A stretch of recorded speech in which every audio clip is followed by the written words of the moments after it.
बहुत ही प्यारे बच्चों, 10वीं जमात की जो वन्नगी पाठ पुस्तक की कहानी है अंग संग वरियाम सिंह संधू जी ने लिखी है। वो पूरी की पूरी कहानी आप यूट्यूब के उपर पहले ही अपलोड कर चुके हैं तो मैनू आस है कि तुसीं उहनूं चंगी तरह सुन भी लिया होएगा। तो बच्चों अज आपां तुहाडे लई इसका सार अते प्रश्न उत्तर लैके आए हैं। वैसे तो पूरी की पूरी कहानी सुन के तुसीं समझी भी है, पर फिर भी मैं तुहानूं संखेप दे विच कहानी दस दिंदी हां। एक तरह नाल सार ही है सारी कहानी का। सो सब तो पहला बच्चों आपां जो कहानी दे विच संदेश है ना, कहानी आपां नूं की कहना चाहुंदी है आपां ओह लिखना। आपां सीधा सार लिखण वेले आपां कहानी तो शुरू नहीं करांगे। इस कहानी विच लेखक ने छोटे किसान परिवार दीआं तंगियां तुरशियां अते मजबूरियां, नशे दे भैड़ियां आदतां कारण होई मंदहाली नूं बखूबी बयान किया है। मतलब छोटा जो किसानी परिवार है उस दे विच की हालात ने, मजबूरियां ने, तंगियां ने, नशे दीआं आदतां ने, उसनूं बयान किया है। अंग संग कहानी विच करतार सिंह नशियां दा आदी सी, जिस कारण उसनूं अपनी जिंदगी तो छोटी उम्रे ही हथ धोना पिया। उसकी मौत तो बाद उसका पुत्र अमरीक सिंह जो सरकारी नौकरी करता है, उस उत्ते सारे घर की जिम्मेवारी आ जाती है। छोटी उम्र दे विच ही मुसीबतां दा पहाड़ उस ते टुट पैंदा है। छोटी भैन दे विआह की जिम्मेवारी भी अमरीक सिंह ने निभाउणी सी। अमरीक दे छोटे भरा महिंदर नूं घर दा कोई भेत नहीं सी, मतलब घर की कोई परवाह नहीं सी करदा। वो आराम पसंद सी। उसकी छोटी भैन 7वीं जमात विच पढ़दी सी। वड्डियां दो भैणां दा विआह उसके पिता ने ही कर दिता सी। प्यो दे जिउंदियां अमरीक नूं घर दा कोई फिक्र नहीं सी। वो हर महीने अपनी अद्धी तनख्वाह मां नूं दे दिंदा सी, जिस विच उसका पिता उस नाल नाराज़ रहिंदा सी। अमरीक नूं याद आ रहा सी कि जद उसका प्यो पहली बार उसनूं स्कूल विच दाखल कराउण लई मास्टर मुल्ख राज जी कोल गया सी, ਉਹ ਕੱਕੀ ਦਾੜੀ वाला किन्ना सोहना लगदा सी। छोटे हुंदियां उसनूं ਇਹ गल भी भैड़ी लगदी सी कि लोग उसनूं उसका वड्डा भरा समझदे सन। ਉਹ सोचदा हुंदा सी कि उसदे प्यो नूं बुढ़ा होना चाहिदा है। करतार सिंह उस उम्र विच भी छाला मारदा सी। करतार सिंह दा पिता सिंगापुर विच रहिंदा सी। उत्थों कमाई करके उसनूं पैसे भेजदा सी। अपने प्यो की कमाई ते करतार सिंह की ऐश चलती रही। वो अपने पिंड का वधिया खिडारी भी सी, हमेशा चिट्टे कपड़े पाउंदा। अमीर प्यो का पुत्र होने करके लोग उसकी इज्जत करते सन। जमीन खरीदण का उसनूं कोई लालच नहीं सी। उसका प्यो जद कदी घर आउंदा तां उसनूं फजूल खर्ची घट करन अते होर जमीन खरीदण लई कहंदा, पर करतार सिंह ते उसका कोई असर ना हुंदा। पिता की मौत तो पिछों करतार सिंह नूं पैसा आउणा बंद हो गया। उसकी ऐश परस्ती भी घट गई, पर उसने फिर भी कोई काम ना किया, सगों उसकी शराब पीण की आदत भी वधदी चली गई। अमरीक नूं याद आया कि एक बार रात नूं उसके प्यो ने उसकी मां नूं बहुत कुटिया सी। उसकी भैन दीआं 2 कुड़ियां दा विआह भी सी। भैन ने कहा सी कि वह कुछ बण के विआह विच आवे। उस तो पैसे का प्रबंध ना हो सकिया, इसलिए वही अपनी पत्नी जगीर कौर तो टुम्मा की मंग कर रहा सी। जगीर कौर दे इनकार करन ते उसने जगीर कौर नूं कुटिया सी। उसका दिल घबराउण लग पिया सी। पैसे की घाट होने कारण करतार सिंह ने दोहां कुड़ियां दे विआह ते 2 किले पैली गहणे पा दित्ती सी। करतार सिंह पहलां तां शराब ही पींदा सी, हुण अफीम भी खाण लग पिया सी। होर भी पता नहीं किहड़े-किहड़े नशे करन लग पिया सी। उसदे नशियां दा कारण एक ये भी सी कि उहदी वड्डी कुड़ी दे रिश्ते दी गल टुट गई सी। करतार सिंह नूं इस गल दा कोई अफसोस नहीं सी। अमरीक यह गल सोच रहा सी कि घर दा खर्च चलाउण, करजा चुकण अते अपने फर्ज निभाउण लई पैसिਆਂ ਦੀ बहुत लोड़ सी। ਉਹ उसनूं अपनी तनख्वाह नूं सोच समझ के अपने ढंग नाल खर्च करेगा। उसने अपने छोटे भरा महिंदर नूं कहा कि वह हुण तकड़ा होकर काम करन विच जुट जावे, पर महिंदर ने उसकी गल वल कोई ध्यान ना दिता। हुण उसनूं पता लगा कि उसके प्यो ने पौना किला जमीन होर गहणे पा दित्ती सी, क्योंकि पिछले साल ਉਸ ਦੀ ਭੈਣ ਦੀ ਸੱਸ ਦੇ ਇਕੱਠ ਤੇ ਖਰਚ ਕਰਨ ਲਈ ਉਸ ਕੋਲ ਪੈਸੇ ਚਾਹੀਦੇ ਸਨ। ਫਿਰ ਪਤਾ ਲੱਗਾ ਕਿ ਉਸਨੇ ਖਾਦ ਖੇਤਾਂ ਵਿੱਚ ਹੀ ਨਹੀਂ ਸੀ ਪਾਈ, ਸਗੋਂ ਵੇਚ ਕੇ ਪੈਸੇ ਵਟ ਲਏ ਸਨ। ਕਰਤਾਰ ਸਿੰਘ ਨੇ 500 ਰੁਪਏ ਮੱਖਣ ਸਿੰਘ ਤੋਂ ਵਿਆਜ ਤੇ ਲਏ ਸਨ। ਉਸ ਨੂੰ ਇਹ ਜਾਣ ਕੇ ਦੁੱਖ ਹੋਇਆ ਸੀ ਕਿ ਇੱਕ ਵਾਰ ਕਰਤਾਰ ਸਿੰਘ ਘਰੋਂ ਪਤੀਲਾ ਚੁੱਕ ਕੇ ਚੈਂਚਲ ਕਲੀ ਵਾਲੇ ਕੋਲ ਵੇਚ ਆਇਆ ਸੀ। ਪਤਾ ਲੱਗਣ ਤੇ ਪੈਸੇ ਦੇ ਕੇ ਉਹ ਪਤੀਲਾ ਵਾਪਸ ਲਿਆਂਦਾ ਗਿਆ ਸੀ। ਅਮਰੀਕ ਨੂੰ ਗੁੱਸਾ ਆ ਰਿਹਾ ਸੀ ਕਿ ਉਸਦੇ ਪਿਓ ਦੇ ਐਬ ਉਸਦੀ ਮਾਂ ਨੇ ਉਸ ਤੋਂ ਕਿਉਂ ਛੁਪਾ ਰੱਖੇ ਸਨ।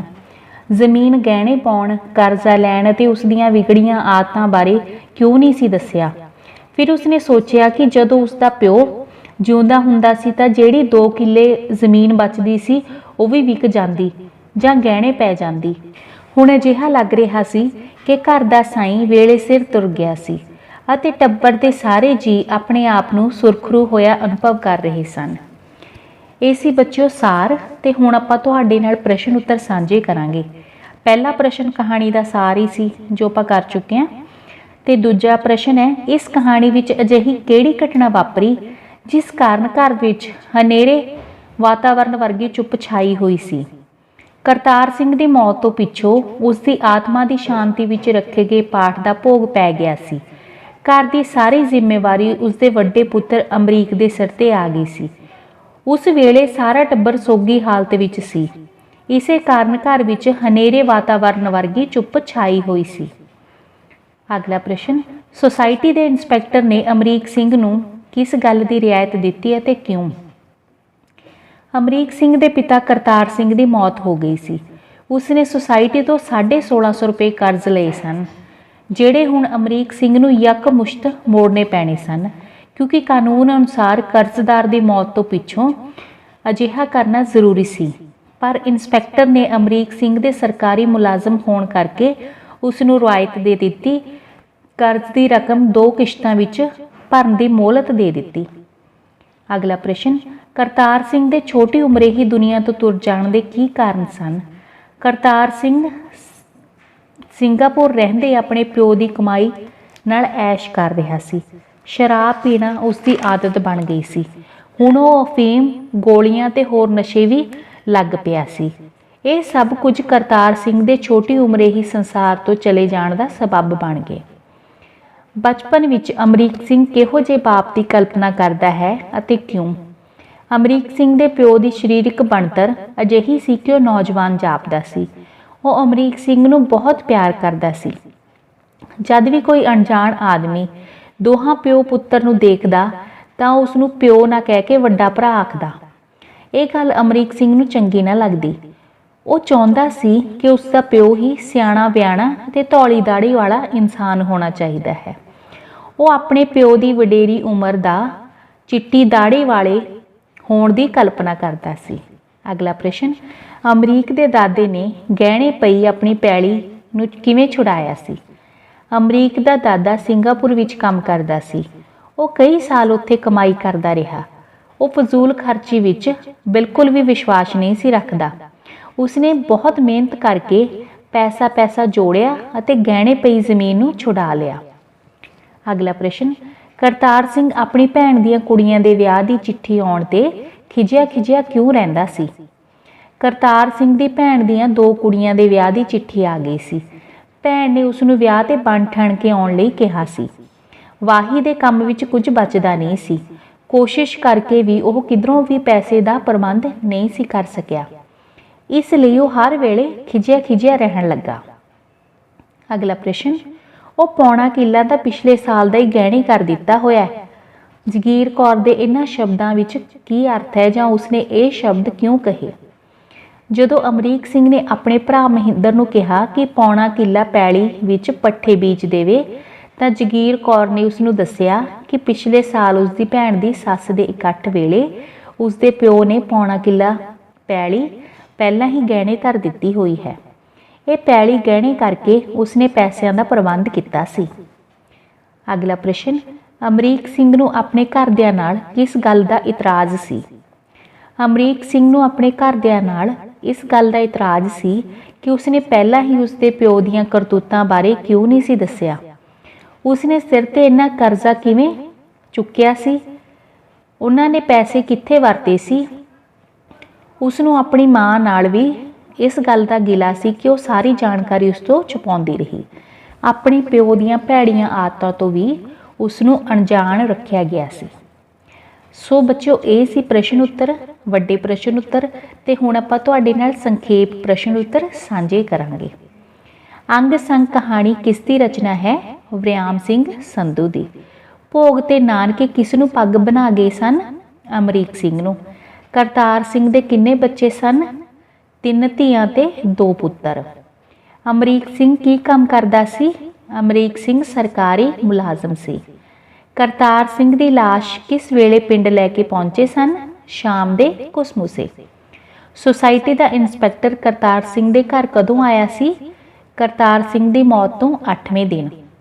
ਕਰਤਾਰ ਸਿੰਘ ਤੇ ਸੁਸਾਇਟੀ ਦਾ ਕਿੰਨਾ ਕਰਜ਼ਾ ਸੀ? ਕਰਤਾਰ ਸਿੰਘ ਤੇ ਸੁਸਾਇਟੀ ਦਾ 1650 ਰੁਪਏ ਕਰਜ਼ਾ ਸੀ। ਅਮਰੀਕ ਸਿੰਘ ਨੂੰ ਇਹ ਕਰਜ਼ਾ ਕਿੰਨੀਆਂ ਕਿਸ਼ਤਾਂ ਵਿੱਚ ਮੋੜਨ ਦੀ ਮੋਹਲਤ ਦਿੱਤੀ ਗਈ ਸੀ? 2 ਕਿਸ਼ਤਾਂ ਵਿੱਚ। ਕਰਤਾਰ ਸਿੰਘ ਦਾ ਪਿਓ ਕਿੱਥੇ ਕੰਮ ਕਰਦਾ ਸੀ? ਸਿੰਗਾਪੁਰ ਵਿੱਚ। ਕਰਤਾਰ ਸਿੰਘ ਦੀ ਮਾਂ ਉਸ ਨੂੰ ਕਿਸ ਗੱਲੋਂ ਵਰਜਦੀ ਸੀ? ਢਾਣੀਆਂ ਵਿੱਚ ਫਿਰਨ ਤੋਂ। ਕਰਤਾਰ ਸਿੰਘ ਕੋਲ ਕੁੱਲ ਕਿੰਨੀ ਪੈਲੀ ਸੀ? 10 ਕਿੱਲੇ। ਕਰਤਾਰ ਸਿੰਘ ਨੇ ਪਹਿਲੀ ਵਾਰੀ ਕਦੋਂ ਅਤੇ ਕਿੰਨੀ ਜ਼ਮੀਨ ਗਹਿਣੇ ਧਰੀ ਸੀ? 2 ਕਿੱਲੇ ਜ਼ਮੀਨ। ਕਰਤਾਰ ਸਿੰਘ ਨੇ ਮੱਖਣ ਤੋਂ ਕਿੰਨੇ ਰੁਪਏ ਵਿਆਜੂ ਲਏ ਸਨ? 500 ਰੁਪਏ। ਵਰਿਆਮ ਸਿੰਘ ਸੰਧੂ ਦਾ ਜਨਮ ਕਦੋਂ ਅਤੇ ਕਿੱਥੇ ਹੋਇਆ? ਜਨਮ 10 ਸਤੰਬਰ 1945 ਈਸਵੀ ਨੂੰ ਪਿੰਡ ਚਵਿੰਡਾ ਕਲਾਂ, ਜ਼ਿਲ੍ਹਾ ਅੰਮ੍ਰਿਤਸਰ ਵਿਖੇ ਹੋਇਆ। ਵਰਿਆਮ ਸਿੰਘ ਸੰਧੂ ਦੇ ਮਾਤਾ ਪਿਤਾ ਦਾ ਨਾਮ ਦੱਸੋ? ਮਾਤਾ ਸ਼੍ਰੀਮਤੀ ਜੋਗਿੰਦਰ ਕੌਰ ਅਤੇ ਪਿਤਾ ਸਰਦਾਰ ਦੀਦਾਰ ਸਿੰਘ। ਵਰਿਆਮ ਸਿੰਘ ਸੰਧੂ ਦੀਆਂ ਕਹਾਣੀਆਂ ਦਾ ਮੁੱਖ ਵਿਸ਼ਾ ਕੀ ਹੈ? ਮੁੱਖ ਵਿਸ਼ਾ ਛੋਟੀ ਕਿਸਾਨੀ, ਕਿਰਤੀ ਅਤੇ ਨਿਮਨ ਮੱਧ ਵਰਗੀ ਪਰਿਵਾਰ ਹਨ। ਵਰਿਆਮ ਸਿੰਘ ਸੰਧੂ ਦੇ ਕਿਹੜੇ-ਕਿਹੜੇ ਕਹਾਣੀ ਸੰਗ੍ਰਹਿ ਹਨ? ਲੋਹੇ ਦੇ ਹੱਥ, ਅੰਗ ਸੰਗ, ਭੰਨੀਆਂ ਬਾਹੀਂ ਅਤੇ ਚੌਥੀ ਕੁੱਟ ਵਰਿਆਮ ਸਿੰਘ ਦੇ ਕਹਾਣੀ ਸੰਗ੍ਰਹਿ ਹਨ। ਵਰਿਆਮ ਸਿੰਘ ਸੰਧੂ ਨੂੰ ਕਿਹੜਾ ਪੁਰਸਕਾਰ ਕਿਸ ਕਹਾਣੀ ਸੰਗ੍ਰਹਿ ਦਾ ਅਤੇ ਕਿੱਥੋਂ ਮਿਲਿਆ? ਕਹਾਣੀ ਸੰਗ੍ਰਹਿ ਚੌਥੀ ਕੁੱਟ ਲਈ ਸਾਹਿਤ ਅਕਾਦਮੀ ਦਿੱਲੀ ਵੱਲੋਂ ਸਾਹਿਤ ਅਕਾਦਮੀ ਪੁਰਸਕਾਰ ਮਿਲਿਆ। ਵਰਿਆਮ ਸਿੰਘ ਸੰਧੂ ਨੂੰ ਕਿਸ ਲਈ ਜਾਣਿਆ ਜਾਂਦਾ ਹੈ? ਵਰਿਆਮ ਸਿੰਘ ਸੰਧੂ ਦਾ ਨਾਂ ਲੰਮੀ ਕਹਾਣੀਆਂ ਦੇ ਵਿੱਚ ਬਹੁਤ ਮਸ਼ਹੂਰ ਹੈ, ਇਸ ਕਰਕੇ ਉਹਨਾਂ ਨੂੰ ਇਸ ਖੇਤਰ ਵਿੱਚ ਜਾਣਿਆ ਜਾਂਦਾ ਹੈ। ਸੋ ਬੱਚਿਓ, ਇਹ ਸੀ ਕਹਾਣੀ ਦਾ ਸਾਰ, ਕਹਾਣੀ ਦੇ ਵੱਡੇ ਪ੍ਰਸ਼ਨ, ਕਹਾਣੀ ਦੇ ਛੋਟੇ ਪ੍ਰਸ਼ਨ। ਤੇ ਮੈਨੂੰ ਆਸ ਹੈ, ਉਮੀਦ ਹੈ ਕਿ ਤੁਹਾਨੂੰ ਚੰਗੀ ਤਰ੍ਹਾਂ ਇਹ ਕਹਾਣੀ ਸਮਝ ਆ ਗਈ ਹੋਏਗੀ। ਸੁਣਨ ਅਤੇ ਸਮਝਣ ਲਈ ਤੁਹਾਡਾ ਬਹੁਤ ਬਹੁਤ ਧੰਨਵਾਦ।